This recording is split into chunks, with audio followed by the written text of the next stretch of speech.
श्रीमद् भागवतम स्कंद 3 अध्याय 25 श्लोक क्रमांक 15 3:25-15 चेतः खलु अस्य गन्धाय मुक्तये च आत्मनः मतं गुणेषु सक्तं बन्धाय रतं वा पुंसि मुक्तये चेतखल्वस्य बन्धाय मुक्तये चात्मनो मतम् गुणेषु सक्तं बन्धाय रतं वा पुंसि मुक्तये चेतखल्वस्य बन्धाय मुक्तये चात्मनो मतम् गुणेषु सक्तं बन्धाय रतं वा पुंसि मुक्तये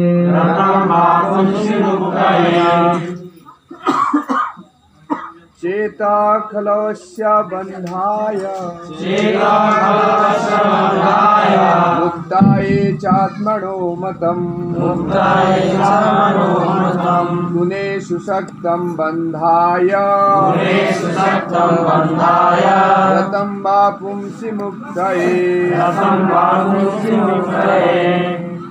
चेतखल्वस्य बन्धाय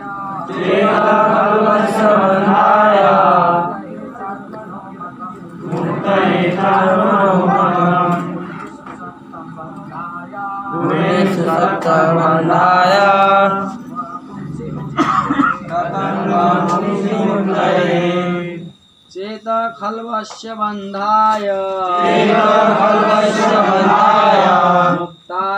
चात्मनो मतम्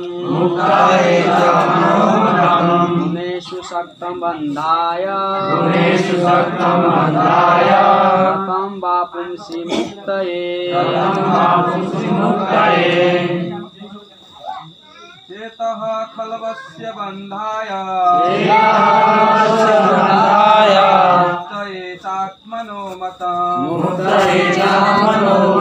गुणेषु सक्तं बन्धाय सक्तं वा पुंसि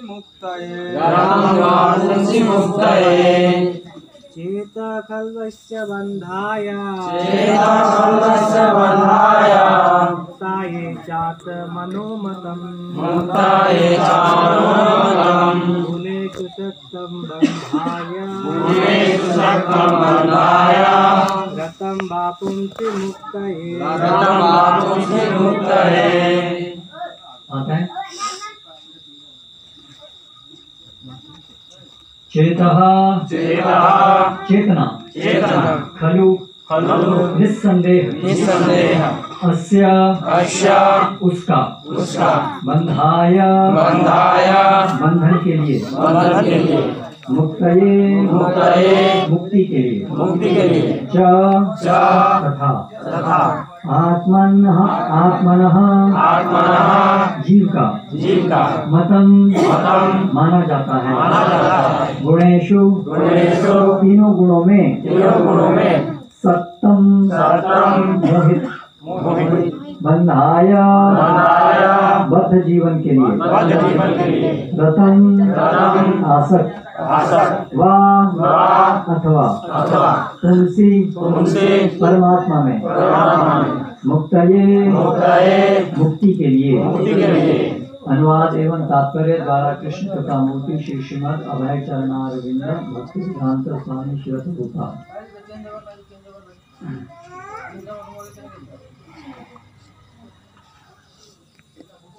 जीवात्मा की चेतना जिस अवस्था में प्रकृति के 3 गुणों के द्वारा आकृष्ट होती है वह बद्ध जीवन कहलाती है, किंतु जब वही चेतना श्री भगवान के प्रति आसक्त होती है तो मनुष्य मोक्ष की चेतना में स्थित होता है। तात्पर्य, कृष्ण चेतना तथा माया चेतना में अंतर है। गुणेषु या माया चेतना में प्रकृति के तीनों गुणों के प्रति आसक्ति होती है, जिसके अंतर्गत मनुष्य कभी सतो, कभी रजो तथा कभी तमो गुण में कार्य करता है। ये विभिन्न गुणात्मक कार्य जिनमें भौतिक भोग के लिए मनुष्य आसक्ति, जिसमें भौतिक भोग के लिए मुख्य आसक्ति रहती है, मनुष्य के बद्ध जीवन के कारण स्वरूप हैं। जब यही चेतः या चेतना पूर्ण पुरुषोत्तम भगवान कृष्ण में स्थानांतरित हो जाती है, या जब मनुष्य कृष्ण भक्त बन जाता है, तो वह मुक्ति के पथ पर होता है। ओम ज्ञानतिमिरान्धस्य ज्ञानञ्जनशलाकया चक्षुरुन्मीलितं येन तस्मै श्रीगुरवे नमः। श्रीचैतन्यमनोभीष्टं स्थापितं येन भूतले स्वयं रूप कदा मह्यं ददाति स्वपदान्तिकं। वन्देऽहं श्रीगुरौ श्रीतत्परकमलं श्रीगुरुं वैष्णवांश्च श्रीरूपं साग्रजातं सहगणरघुनाथान्वितं तं सजीवं साद्वैतं सावधूतं परिजनसहितं कृष्णचैतन्यदेवं श्रीराधा कृष्णपादान् सहगणललिता श्रीविशाखान्वितांश्च। जय श्री कृष्ण चैतन्य प्रभु नित्यानंद श्री अद्वैत गदाधर श्रीवासादि गौर भक्तवृंद। हरे कृष्णा कृष्णा कृष्णा हरे हरे, हरे राम राम राम हरे हरे। तो अभी तक हमने भगवान कृष्ण की जो शिक्षाएं सुनी, उसमें सबसे पहले हमने देखा कि कैसे निर्विन्न होना एक महत्वपूर्ण योग्यता है आध्यात्मिक प्रगति के पथ पर चलने के लिए। यानी कि इस भौतिक जगत की इस वास्तविकता को पहचानना कि ये भौतिक जगत में जो हमारे भोग करने के प्रयास हैं, सुखी रहने के प्रयास हैं, वो निरर्थक हैं। इतिहास में कोई भोग करके सुखी नहीं हुआ, न वर्तमान में है और न कभी भविष्य में होगा, क्योंकि वो हमारी यानी कि जीव की अस्वाभाविक स्थिति है कि हम भोग करने का प्रयास करें। हमारी स्वाभाविक स्थिति है कि हम कृष्ण की सेवा करें। तो ये समझ में आना, ये आध्यात्मिक जीवन की शुरुआत है।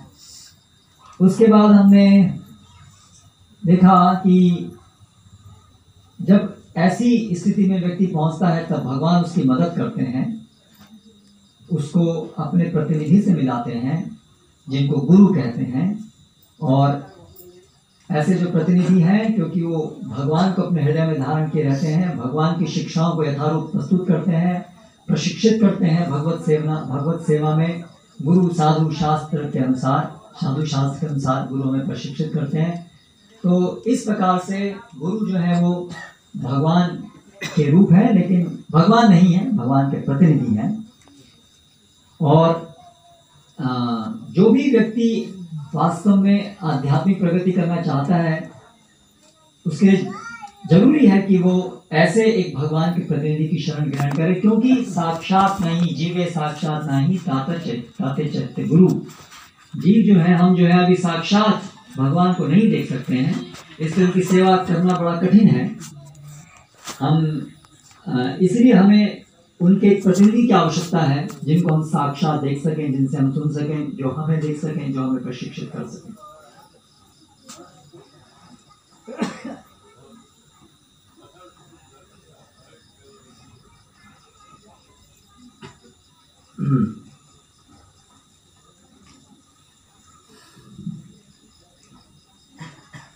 फिर हमने देखा कि भगवान कपिल बताते हैं कि ये जो इस भौतिक जगत से निकलकर अपनी स्वाभाविक चेतना में जो स्थित होने का मार्ग है, उसको योग कहते हैं।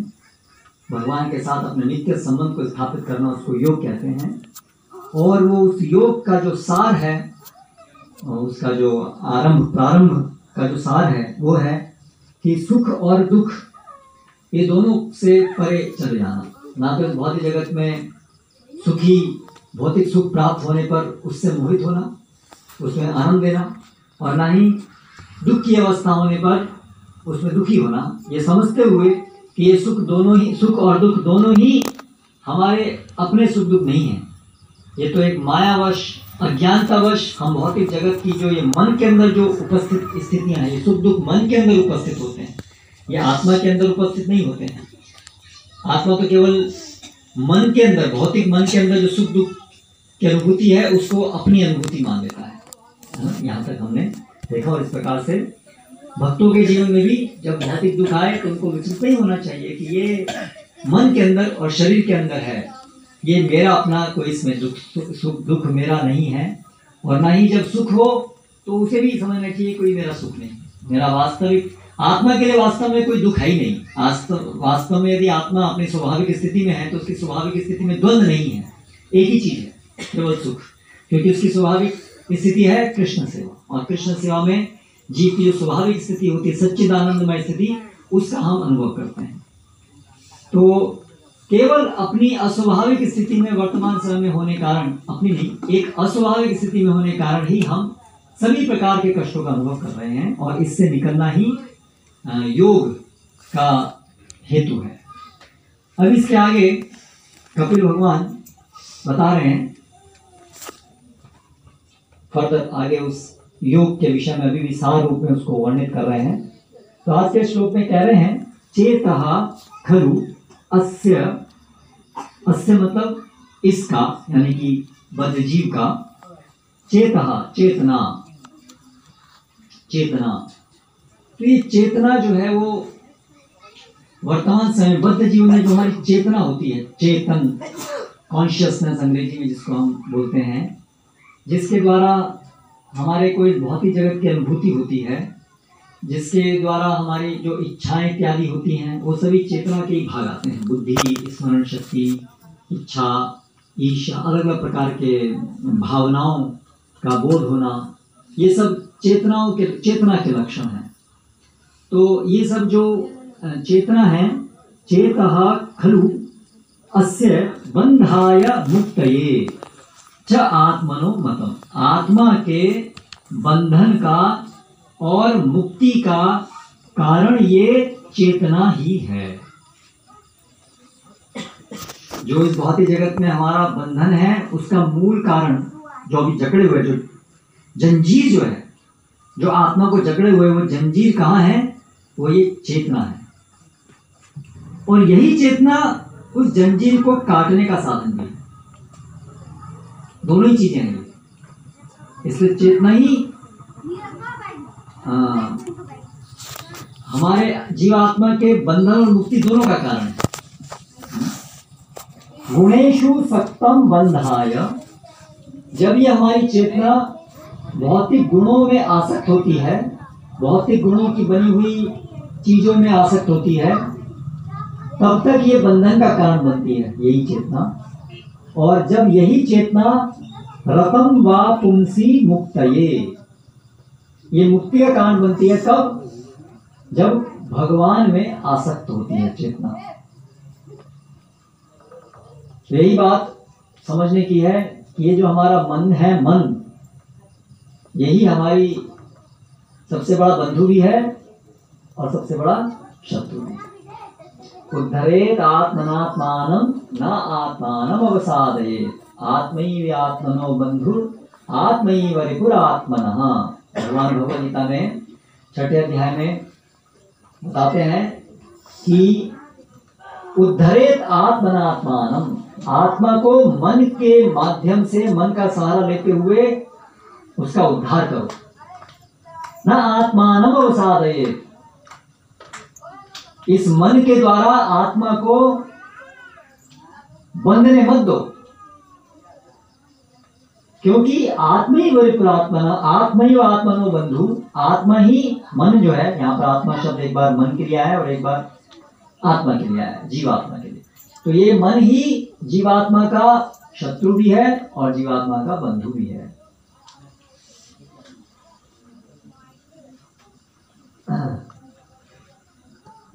बंधुरात्मात्मनस्तस्य येनैव आत्मनाजितः अनात्मनस्तु शत्रुत्वे वर्तेत आत्मैव शत्रुवत्।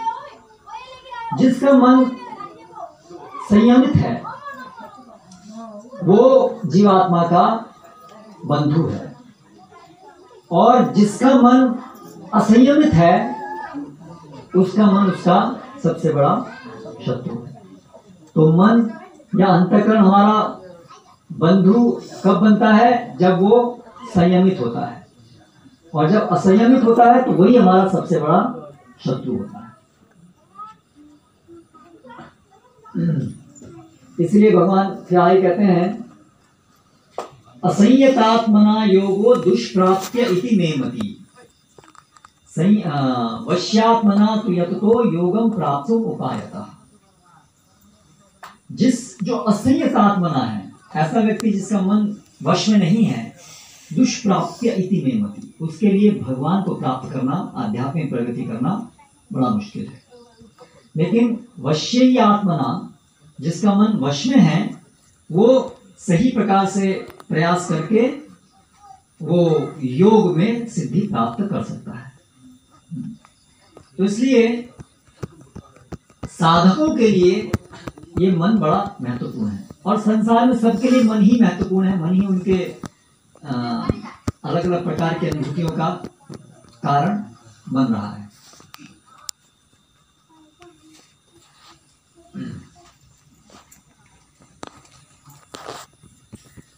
हम अपने जीवन में देखते हैं कि किस प्रकार हमारे पूरे जीवन को हमारा मन किस प्रकार प्रभावित करता है। मन के अंदर ही डिप्रेशन, इस प्रकार के बड़े बड़े व्याधियां उत्पन्न होती हैं जो पूरे जीवन को बहुत प्रभावित करते हैं, न केवल उस व्यक्ति के बल्कि उसके संबंधित जितने भी लोग हैं उनके सबके जीवन को। और आजकल ये वर्तमान समय में बहुत बड़ी समस्या हो गई है डिप्रेशन, और बहुत सारे प्रकार की मानसिक रोग हैं। उनमें से एक बड़ा है डिप्रेशन, दूसरा है, ये सब एक ही तरह के रोग हैं। एंजाइटी, चिंताएं हैं, और उसका भी बहुत बड़ा फिर रूप हो जाता है तो पूरी तरह से स्किज़ोफ्रेनिया एक और प्रकार का रोग है, पागलपन। तो ये तो रोग हो गए, लेकिन रोगों के अलावा भी हमारा मन जो है वो बहुत ही जगत की आसक्तियों के कारण, इच्छाओं के कारण बहुत परेशान होते हैं। अलग अलग प्रकार की जब हमारे जगह इच्छाएं उठती रहती हैं तो उससे हम भागते रहते हैं चीज़ों को प्राप्त करने के लिए। शांति कभी मिलती नहीं है। जिस मन के अंदर जब इच्छाएं बढ़ती रहती हैं तो चिंताम अपरिमेयांते प्रलयांतम उपासिता, वही चिंता का कारण बनता है, कैसे मैं उस इच्छा को पूरा करूंगा।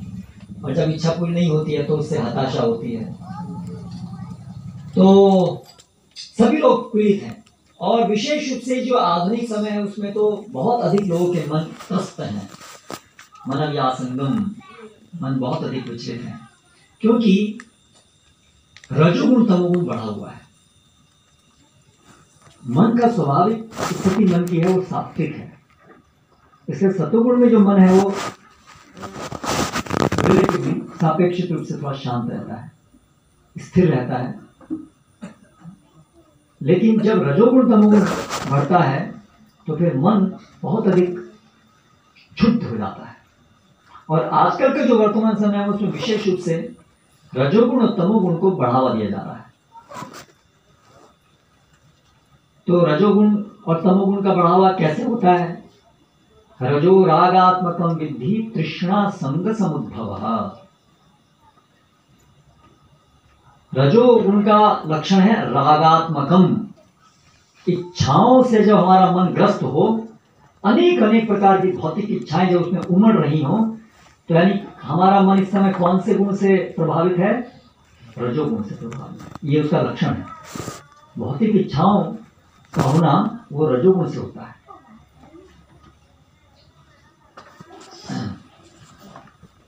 और तमोगुण जो है, तमस्त्वज्ञान जम विद्धि, तम जो है वो अज्ञान से आता है। अज्ञान का सूचक है अंधकार, अज्ञानता, और उसके लक्षण हैं निद्रा, आलस्य, प्रमाद, ये अज्ञान के लक्षण है, ये अज्ञान, और इसलिए ये तमोगुण के लक्षण। तो आधुनिक समय में विशेष रूप से सब पूरा प्रयास क्या है, अधिक से अधिक भौतिक इच्छाओं को बढ़ाया जाए, ऐसा प्रयास है। और लोग सोचते हैं कि जितनी ज़्यादा भौतिक इच्छाएं उतनी ज़्यादा वो एडवांस कर रहे हैं, प्रगतिशील है। अगर लोगों की इच्छाएं बढ़ती जा रही हैं, हम उसको बहुत वीर मानते हैं। अरे कितना इसके अंदर कितनी बढ़ने की इच्छा है, आगे बढ़ो और आगे बढ़ो और कमाओ और कमाओ और कमाओ। हम उस आदमी की आज संसार में बड़ी रिस्पेक्ट होती है कि ये कितना पैसे वाला है, कितना इसके पास, कितना मेहनती है, कितनी इसके अंदर इच्छाएं हैं, कभी शांत नहीं बैठता है, बढ़ते रहता है। तो हम उसको बड़ा ही करते हैं आज, क्योंकि हम भी उन्हीं गुणों से प्रभावित हैं, इसलिए हमें वो ज़्यादा अच्छे लगते हैं। हरोष्ठ खरई संसुता पुरुषा पशु, हम छोटे पशु हैं, हम बड़े पशु को देखते हैं तो हम उसकी सराहना करते हैं, ये बहुत अच्छा हमारा आइडियल बनता है। लेकिन वास्तव में ये सब रजोगुण तमोगुण की वृत्ति है, और रजोगुण तमोगुण से चिंताएं होती हैं और पाप कर्म करने में प्रेरणा मिलती है।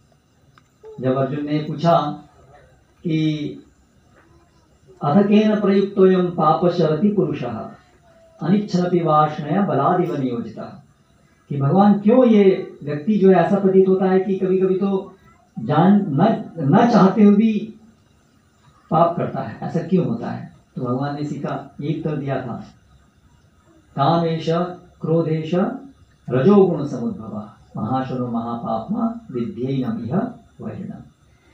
तो काम और क्रोध ये जो वेग हैं, इच्छाओं का ही एक प्रकट प्रबल रूप है। ये जो रजोगुण और तमोगुण से उत्पन्न होता है, उसके प्रभाव से व्यक्ति पापमय कार्य करने के लिए प्रेरित होता है, न चाहते हुए भी, जानते हुए कि ये पाप है फिर भी प्रेरित हो। ये वेग की तरफ होता है। वेग हमारे शरीर के अंदर जैसे हम देखते हैं वेग है, जैसे शुद्धा भूख का वेग है, ऐसे ही मूत्र त्याग करना का वेग है, ये सब वेग है, शारीरिक वेग है। तो उसी प्रकार से मानसिक वेग है, ईर्ष्या, द्वेष, क्रोध, लोभ, ये भी वेग है, फोर्स। जैसे नदी बहती है उसमें पानी का तेज वेग होता है, तो उसी प्रकार से ये भी एक वेग है, मानसिक वेग। तो जब ये वेग उपस्थित होते हैं, मनसो वेगम, क्रोध वेगम, उदरपस्त वेगम, ये सब वेग है, तो हम लोग इनके सामने हार जाते हैं, क्योंकि बहुत शक्तिशाली होते हैं वेग। और फिर ये वेग हमसे कुछ का कुछ कराते हैं, पाप कराते हैं और परिणाम भुगतते हैं हम। इसलिए कहा गया है, कामादिनाम कतिना कतिधा पालिता दुर्निदेशा तेषां जातमयि न करुणा न कृपा नोपशांति। कि ये सब जो काम आती, कितने समय से ये जो सभी काम वासनाएं हैं, काम आदि नाम कतिना कतिधा, कब से और कितने प्रकार की, इन्होंने मुझे इन वेगों ने मुझे अलग अलग प्रकार के दुष्कर्म करने के लिए मजबूर किया है। कभी भी इनकी तुष्टि नहीं हुई, संतुष्टि नहीं, इनको शर्म आई, मुझसे ऐसा ऐसा काम सब कराया।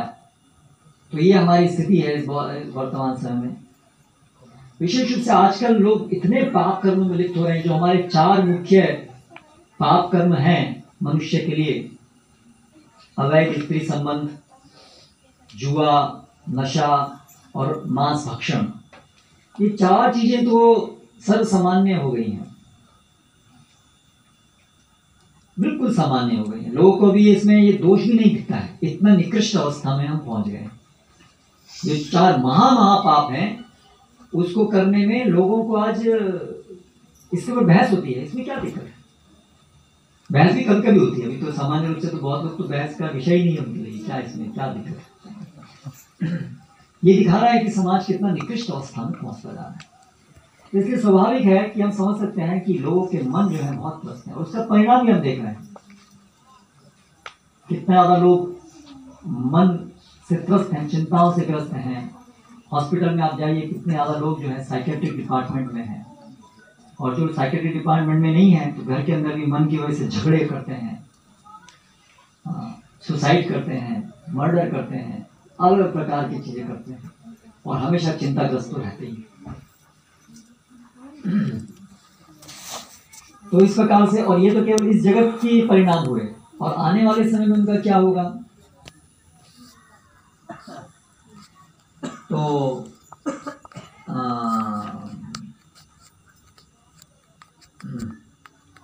प्रसक्ता काम भोगेषु पतंती नरकेषु च। जो इस प्रकार से काम भोगेषु, काम इत्यादि के विषय में जो आसक्त रहते हैं, वो पाप कर्म इत्यादि करने में जो लिप्त होते हैं, उसके कारण से पतंती नरकेषु च, वो नरकगामी बनते हैं। अगले शरीर में, अगले जीवन में मनुष्य शरीर भी नहीं मिलेगा, पशु निम्न योनियां मिलेगी। कितना खतरनाक जीवन सब लोग जी रहे हैं। मृत्यु होते ही पशु बन जाएंगे, जानवर बन जाएंगे, कीड़े मकोड़े, ऐसे कुछ बनेंगे। क्योंकि जिसके भी, जो भी जीवन में इस प्रकार से भगवान के प्रति जिसकी तनिक भी आस्था नहीं होती, भगवान की जो अवहेलना करता है और इस प्रकार से पाप में कृत्य करता है, तो ये गति उसकी सब जगह बताई गई है शास्त्रों में, अतिशोक्ति नहीं है। तो इतना खतरनाक जीवन लोग जीते हैं, उसका एक मुख्य कारण है कि मन जो है बिल्कुल उनका संयम में नहीं है। हमारे को बचपन से आज मन को असंयमित होने की बड़ी अच्छी ट्रेनिंग दी जाती है। छोटे छोटे बच्चों को आज माता पिता स्मार्टफोन पकड़ाते हैं, क्योंकि उनके पास समय नहीं होता है अपने बच्चों को समय देने का, उनके साथ खेलने का, उनको कुछ रामायण महाभारत की कहानियां सुनाने का, इस प्रकार से उनको प्रशिक्षित करने का समय माता पिता के पास आज नहीं रह गया है। या तो माता पिता दोनों जॉब करते हैं, 8-8 घंटे 10-10 घंटे जॉब करते हैं, तो इसलिए उनके पास समय नहीं है। या तो उनको अपने स्मार्टफोन में और अपने किटी पार्टी अलग अलग उनके बहुत सारे अदर अपने एंगेजमेंट हैं, जैसे कि बच्चों के लिए समय नहीं है। और आज की जैसे से नेक्स्ट जनरेशन आ रही है, तो बच्चों में रुचि भी नहीं है। या तो बच्चे पैदा भी नहीं करना चाहते हैं, और बच्चे हो जाते हैं तो उनको एक बर्डन समझते हैं। तो इसलिए जो बच्चों का जो ध्यान होना चाहिए वो नहीं है। तो इसलिए अभी ये पहले जब बच्चे रोते थे तो माता उसको लोरी सुनाती थी, कुछ कहानी सुनाती थी, कुछ अलग अलग। अभी क्या करती है, उसको मोबाइल हाथ में थमा देती है, कार्टून मुख खोल करके, और बच्चा जो है फिर अभी वो कार्टून देखता है, गाने देखता है। ऐसी चीज जो पहले बड़ों को भी देखने के लिए मना किया जाता था, अभी वो सब चीज जो है हम छोटे छोटे बच्चों को देते हैं। देखो बेटे, हमारा काम खत्म, क्योंकि एक बार आपने मोबाइल दे दिया फिर रोएगा नहीं बच्चा। बहुत बढ़िया चीज निकाली है। सब चीजों का एक समाधान, बस उसके हाथ में पकड़ा दिया, 24 घंटे भी देंगे तो 24 घंटे वहीं वो रहेगा। ऐसा जादू है उस चीज में, है ना। तो अभी माता का बड़ा सरल हो गया है, अभी बच्चा रोता ही नहीं, रोने की जरूरत ही नहीं, उसको पकड़ा लो, रोएगा नहीं। ऐसा हो जाए कि भूख लगने पर भी नहीं रोएगा, अभी इतना एब्जॉर्बिंग है वो, इतना उसके अंदर आसक्त हो जाता है। और फिर थोड़ा समय उसको देखा कुछ साल, तो फिर वो उसका आदी रहता है, फिर जीवन भर उसको नहीं छोड़ पाएगा। और उसमें मन को पूरी तरह से प्रशिक्षण है, मन को कैसे असंयमित रखा जाए, क्योंकि बहुत प्रकार की वासनाएं उनको बढ़ावा दिया जाएगा, बहुत प्रकार की इच्छाओं को पनपाया जाएगा। तो इसलिए मन तो बहुत ज्यादा विचलित हो ही गई। इसलिए हम देखते हैं जो बच्चे हैं वो बहुत ज्यादा अस्थिर रहते हैं, बहुत चंचल। उनके लिए बच्चे थोड़े नटखट तो होते ही हैं, लेकिन विशेष रूप से ये वर्तमान समय में बहुत उनका मन अस्थिर रहता है। कुछ भी चीज को करने में, स्थिरता से कुछ करने में बहुत उनको मुश्किल होती है, और इसी प्रकार से वो बड़े हो जाते हैं।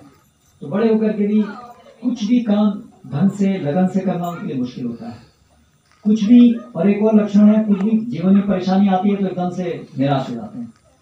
थोड़ा सा सुख मिलता है तो पार्टियों में एंजॉय करते हैं, इतने उल्लासित हो जाते हैं जैसे पता नहीं क्या मिल गया हो, और थोड़ा सा भी दुख आ जाता है तो पूरे निराश हो जाते हैं, छोटी छोटी बात पे बड़ा बड़ा कदम ले लेते हैं, कदम उठा लेते हैं, सुसाइड कर लेते हैं, है ना। एग्जाम में नंबर 1 नहीं आया, नंबर 2 आए तो सुसाइड, टीचर ने डांट दिया तो सुसाइड, कुछ कर दिया तो सुसाइड। ये क्या दिखाता है? परिपक्व नहीं हो रहे हैं। एक व्यवस्थित जो एक व्यक्ति, एक चरित्र जो बनना चाहिए वो नहीं है। कार्टून फिल्म देखते देखते कार्टून जैसे रह जाते हैं, पूरा जीवन कार्टून जैसे बन जाते हैं। जीवन में कुछ गहराई तो है ही नहीं। कार्टून में क्या गहराई होती है? उसमें जीवन के कोई दर्शन देखने को मिलेगा उसमें? वो क्या है उसमें? तो ऐसे ही जब कार्टून देखेंगे तो जीवन में कभी भी गहरी सोच, जीवन का लक्ष्य क्या है, और सत्वगुण, तमोगुण, रजोगुण, गुणों को समझना, ये सब इतने विषय तो उनको कभी समझ में नहीं आएंगे, समझने की रुचि नहीं होगी। तो इस प्रकार से बहुत सावधान रहिए कि ये जो वर्तमान जो समय है उसमें ये सारा जो आधुनिक समय बहुत ज़्यादा हमारे मनों को विचलित करने की लगा है। तो इससे बचने के लिए पहला भाग है कि ये मन जो है अभी भगवान से हमको दूर ले जा रहा है, असंयमित है ये मन। लेकिन यहाँ पर बता रहे हैं कि यही मन, मुक्ति का भी साधन यही है। इस मन को आप छोड़ नहीं सकते हैं। बहुत से लोग क्या प्रयास करते हैं, मन को, भाई मन बहुत विचलित हो रहा है तो क्या करो, मन को शमित कर दो, मन से सोचना, मन से विचार को खत्म कर दो। कई लोग ऐसा प्रयास करते हैं, मन से विचार को खत्म कर दो। ऐसा बोलते हैं कि अभी बैठ जाओ, ध्यान में बैठ जाओ, शून्य करो, मन को शून्य करो, शून्य करो, खाली करो, खाली करो, खाली करो, बहुत कचरा घुसा हुआ, खाली करो, खाली करो। लेकिन मन का स्वभाव नहीं है निष्क्रिय होना, मन बहुत सक्रिय है। तो यहाँ पर उसकी उक्ति बताइए, क्या करना चाहिए। रथम वा पुंसी युक्त, मन हमेशा किसी न किसी चीज में आसक्त रहेगा। तो भौतिक विषयों में आसक्त है, उसकी जगह उसको भगवान की सेवा में आसक्त बनाना है। वही मन जब भगवान की सेवा में आसक्त हो जाएगा तो फिर वही हमें भगवत धाम लेके जाएगा, वही मन। तो हमने देखा ना सुबह में कि यही मन हमारे शरीर मिलने का भी कारण है ना, सूक्ष्म रूप से यही मन। अगला शरीर हमें क्या मिलेगा? जिस मन के अंदर बहुत मांस खाने की इच्छाएं होंगी, वो मन उसको ऐसा शरीर प्रदान कराएगा आत्मा को जो मांस खाने के लिए उपयुक्त होगा। जिसके अंदर बहुत अधिक काम, मैथुन सुख की इच्छा होगी, उसको ऐसा शरीर प्रदान कराएगा ये मन जिसमें खूब मैथुन का अवसर प्राप्त होगा। इस प्रकार से ये मन अलग अलग प्रकार के शरीर हमें दिलवाएगा। और यही मन यदि भगवान की सेवा में आसक्त हो जाएगा तो यही मन फिर इसका जो शुद्ध रूप है, आध्यात्मिक मन, उसमें परिणित हो जाएगा।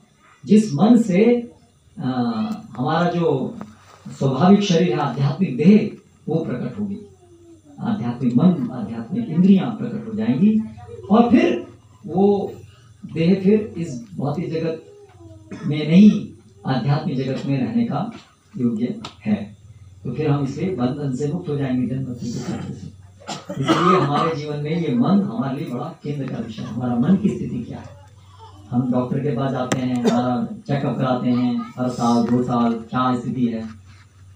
लेकिन मन की क्या स्थिति है हमारी? मन में आसक्तियाँ कितनी हैं? कितना भगवान में आसक्त है और कितना भौतिक जगत में आसक्ति है? इसका चेकिंग टाइम टू टाइम करते रहना चाहिए।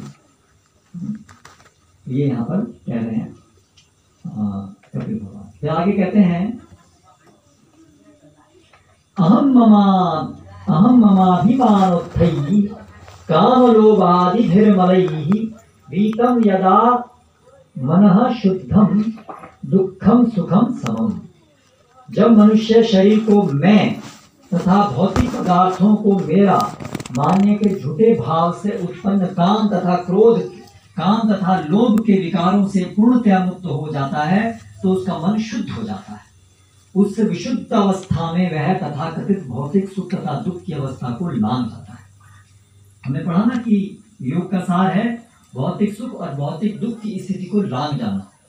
भौतिक दुख में दुखी होना, न भौतिक सुख में सुखी होना।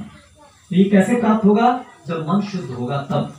क्योंकि ये भौतिक सुख में सुखी और भौतिक दुख में दुखी मन हो रहा है, अशुद्ध मन, और उस मन को भी हम अपना माने बैठे हैं। तो इसलिए यदि हमें यदि हमारा ये मन शुद्ध हो जाए तो फिर ये इन विकारों से खत्म हो जाएगा। अब ये शुद्ध कैसे होगा? जब मन के अंदर काम और लोभ, ये मल है, ये मन के मल हैं, अशुद्धियां हैं। हम लोग इस शरीर को स्वच्छ रखने के लिए तो बहुत काम करते हैं, आजकल तो वो भी नहीं करते हैं, पर फिर भी थोड़ा बहुत करते हैं। आजकल है सैनिटाइज, हर जगह सैनिटाइज कीजिए, सैनिटाइज सैनिटाइज सैनिटाइज। तो